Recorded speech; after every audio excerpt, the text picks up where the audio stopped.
Gospa Marija, kako ste? Ste v redu? Bo? Dobro. Kako se kaj počutite, Marija? Smo vas zelo presenetili. Niste vedela, da pride Tereza, ne? Ne, to meni ne povedali, kako ne pride. To je bilo presenečenje za vas. One so me samo, ko idem, ko bo nekaj vedela, ne sem povedali kako. Kako pa vam je bilo, ko je prišla v studio Tereza? Ja. Kako ste se počutila, kaj ste pomislila? Rada sam, ko ju vidim, včerke ste dejvnikice, ja. Didete še ne videla. Terezija, kaj boste pa počeli? Zdaj 3 tedne boste skupaj. Kaj boste počeli? Ja, boste doma ne? Ne vem, ko bomo šli.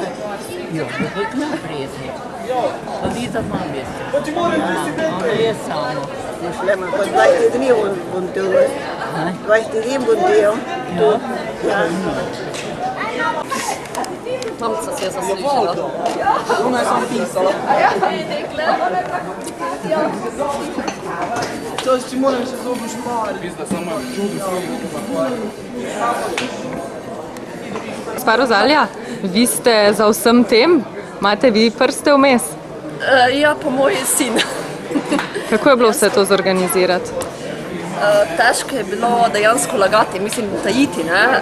Te 3 mesece, drugače pa pravim, iskali smo rešitev, kaj si zahvaliti za celo življenje, ko je bila vedno našla prave odgovore, ne?